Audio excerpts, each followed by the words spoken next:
Hello, everyone. Welcome to the After Shift Report. I'm Diane Rayner with Diane Rayner Coaching, and I'm happy to be here today because I'm always happy to be here with you guys.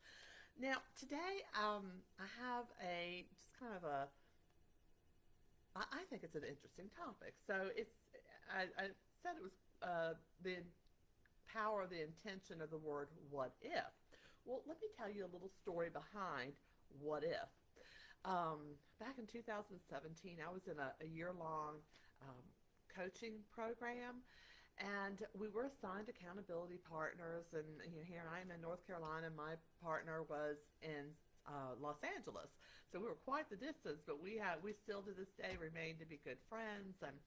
And there was a retreat that was part of this program in San Diego. Well, it was just not a good space for me to try to go to California. And little backstory, I had taken a sabbatical from work and I was providing end of life care for my parents. And literally, I was driving 6.5 hours on Monday to take care of them, stay till Thursday, drive 6.5 hours back. Now, I say all that to say there's a lot of think time on the highway, a lot of time for prayer and just self reflection. And so anyway, I was talking to my friend about this retreat, and she's like, "Well, Diane, I really, really want you to go." And I said, "I know, but I mean, look what I'm in the middle of. I mean, really, this is not a good time for me to leave. My dad had just passed away. My mom had Alzheimer's. It was just not a great time in my life for me to get away." And she said, "Okay, I understand. And plus, I mean, I really didn't have the money to do that. So that was a big reason as well.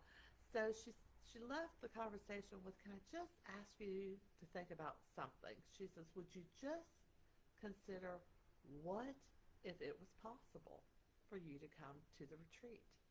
I was like, "Oh, okay, I'll think about it." So on this long drive home, I'm thinking, well, what if it was possible? I mean, like, what would that mean?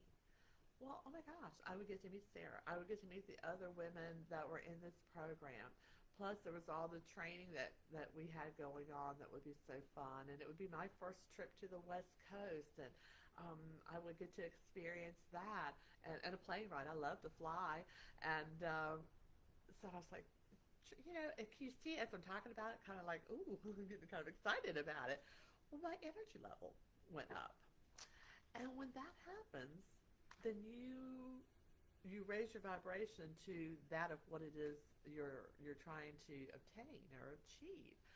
So it was so funny. My husband, when I was telling him about it that night, he's like, "Well, what if what if I had some money that we could get you a plane ticket?" He's like, "How much do you think it would cost?"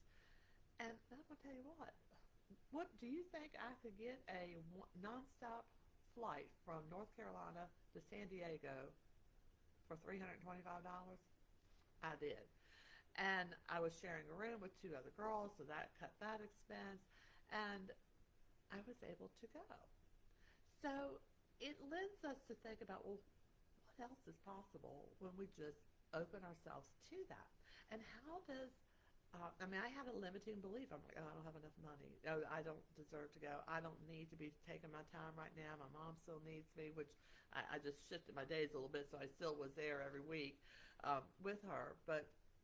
Um, but you see how I just start limiting myself. And so when you think about some of these limiting beliefs, it's like, where do they come from? Typically, limiting beliefs come from previous generations. And for me, growing up, my parents grew up during the Depression. They were born in the 1927 and 1928, and they truly know what it's like to not necessarily know where their next meal's coming from, or digging weeds out of the yard to have something to eat, or um, you know, putting cardboard in their shoes because there were holes in the bottom and there were 8 kids and there wasn't money to buy shoes for everybody. And so that was where they came from. And they, of course, passed that on to my brothers and I. My whole life I heard go save for a rainy day, save, save, save. Work, you have to work hard. You have to work hard to get anywhere in life. And during their generation, jobs were very limited because people worked their farms, um, cattle perhaps, or dairy, that type of thing. There were limited occupations, so to speak.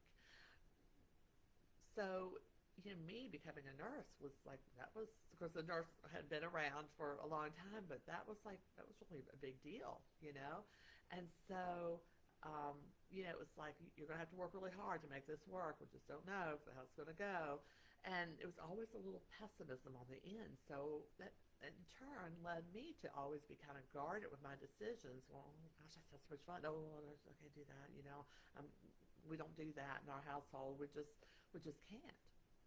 But I want to challenge you to ask yourself, what if it was possible? What would that mean?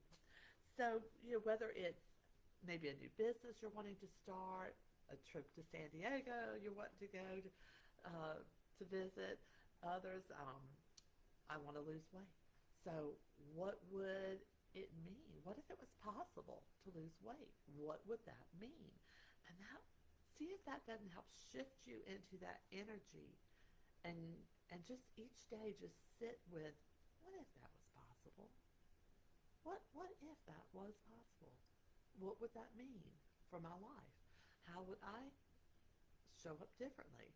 What would it mean for me to be able to go to San Diego? What would it mean for me to be able to lose weight? What would it mean for me to be able to start a business? What would it mean? I'd love to hear your feedback on this, and um, examples of where you've had a similar situation. I'd love to hear and celebrate with you.